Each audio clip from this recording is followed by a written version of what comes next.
Друзья, порой в жизни мы не знаем, куда двигаться дальше. Хочется перемен в лучшую сторону, хочется разобраться в себе, чтобы прийти к гармонию во всех сферах жизни. Но с чего начать? Что нужно для этого? И еще возникают разные вопросы. На это можно ответить, если начать заниматься саморазвитием. Так что это видео будет очень полезно и для вас. Я надеюсь на это. Это видео посвящен тому, как начать саморазвиваться с нуля. Кстати, меня зовут Мирием. Можете кратко назвать меня Мирей. Я уже больше месяца веду этот YouTube-канал и буду развивать в дальнейшем. Буду вкладывать разные полезные, интересные видео. Думаю, вы поддержите меня. Приятного просмотра. Так что давайте разберем тему, с чего начать саморазвитие.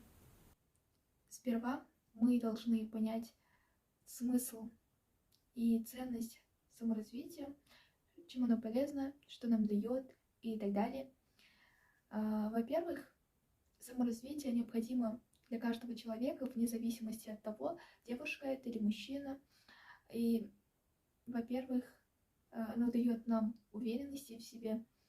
Во-вторых, мы будем становиться лучшей версией себя и будем чувствовать себя именно как личность. Потом, конечно же, мы будем уже видеть разные новые возможности в нашей жизни. С этого, конечно, улучшается наш уровень жизни. Мы будем реализовать свои цели с помощью саморазвития. Конечно, в конце уже могу сказать, что будет такое, как бы сказать, трансформация. Развиваться будет именно наше качество, и оно превратится в наши достоинства. Саморазвитие — это желание учиться чему-то новому, это стремление. В мире с высокой степенью конкуренции нужно постоянно идти вперед, вне зависимости от обстоятельств, от ситуации, так как это у нас одна жизнь, мы должны иметь четкий план, чтобы не потеряться в этом огромном мире. Я сейчас расскажу вам именно пошаговую инструкцию. Шаг первый — это лучше узнать себя. Нужно задавать разные вопросы. Мы должны четко знать, что нам нравится, что нам хочется. И мы хотя бы немножко должны знать свои лучшие качества и способности. И уже с этого, если уже получится такой полностью анализ, тогда вы уже будете развиваться дальше, так как уже у вас есть цель, вы знаете, что вы хотите, вот, потом уже вы перейдете ко второму шагу. Теперь второй шаг. Мы должны создать образ именно идеальной версии себя, так как мы думаем же о идеальной жизни, о идеальных людях, мы иногда тоже хотим становиться идеалами. Мы должны продумать все от и до. Например, ваша идеальная версия, какая она? Полностью, до мелочей. Чем она одевается? Например, какие у нее хобби? Что она хочет? Какая она? И по внешности. Полностью просто детализируйте.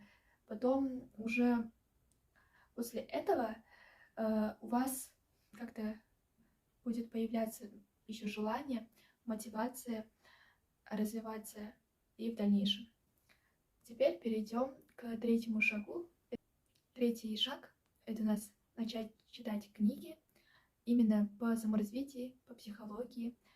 Книги — это основной источник знаний, и оно повлияет на нас не впрямую, а косвенно.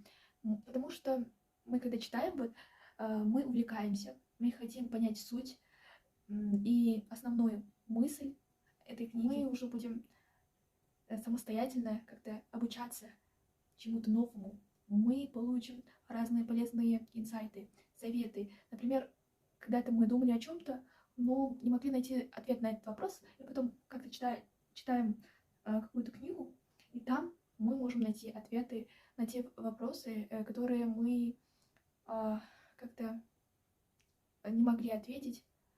Потом уже становится все ясно, и плюс у вас будет развиваться мышление. Я бы вам посоветовала одну книгу, наверное, вы его знаете. Автор, наверное, знаете тоже, Робина Шарма, монах, который продал свой Феррари. Если вы вообще не читаете книги, тогда вот начните с этой книги. Она очень полезная книга, и вы найдете там точно тот ответ, который вам был нужен. Там рассказывается именно о смысле жизни, о трансформации, о как бы наших взглядах на жизнь. И потом, короче, обязательно читайте эту книгу. Теперь шаг 4.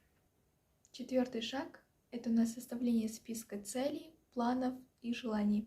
План саморазвития дает нам понять именно с чего начать изменения в нашей собственной жизни, и для этого нужно определиться с целью на ближайшее будущее.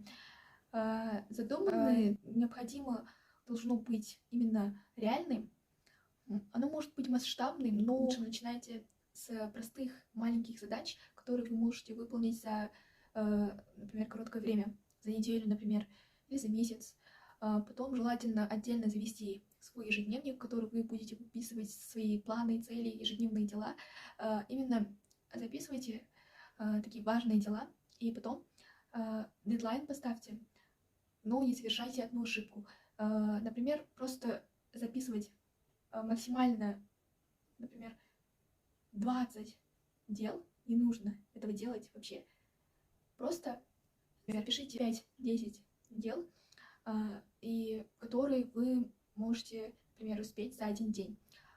Если не успеете, ничего страшного, перенесите на следующий день, а то вы физически не успеете. Теперь, когда вы уже немного знаете, как начать саморазвиваться с нуля, можно перейти к 5 шагу. Это у нас изменение наших привычек. Например, эта привычка у нас, возможно, возник именно с детства, или, например, с помощью каких-то действий, или даже мы можем взять, например, простое опоздание. Я сама лично опаздываю на занятия, но это не специально. Потом у меня уже возникает чувство вины перед собой, и потом уже на следующий день, уже на следующей неделе я стараюсь не опаздывать. Потому что, например, это все зависит как-то иногда от ситуации. Я просто жду, например, один автобус много времени, даже 1 час, то тогда мы хотя бы должны думать о решении этой проблемы. И потом я нашла это решение, я начала теперь ездить не только одним автобусом, я начала ездить именно по пересадке. Так я экономлю время и свои нервы. Потом, например, если у вас есть тоже какая-то вредная привычка, тогда вы просто ставьте дедлайн и запишите какие-то четкие планы и бросьте эту привычку или измените его, например, с помощью каких-то действий. И 6 шаг – это у нас, например, мы, когда чувствуем вину, мы стараемся как-то, наоборот, влезть в грязь, начинаем ненавидеть себя. Так делать не надо. Потому что нам лучше жить именно с таким взглядом.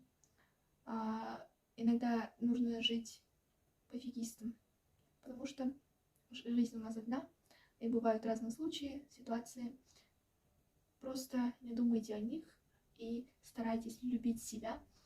Когда вы любите себя, вы уже не смотрите ни на что. Просто вы будете заниматься собой и достигать своей цели, и у вас не будет даже такое чувство, как зависть, например, и так далее. Вы будете работать только над собой, и вам уже не будет интересна чужая жизнь. Понимаете, о чем я говорю? Сейчас мы перейдем к 7 шагу. Часто для улучшения жизни нам мешают не обстоятельства, не люди, а наши негативные мысленные установки. Негативные мысли нам не дают трезво взглянуть на происходящее, и первое нам нужно делать это, например, выписывать такие негативные мысли вот именно полностью 7 дней. Потом напишите именно противоположные и положительные по смыслу предложения, и как-то находите связь, а потом начинайте использовать аффирмации именно каждый день, начинайте работать с мышлением, потом вы уже заметите изменения, что вы легче стали относиться к происходящему. Теперь, наконец-то, перейдем к последнему, 8-му шагу. Это у нас расширение нашего кругозора. Нам нужно наполняться новыми впечатлениями.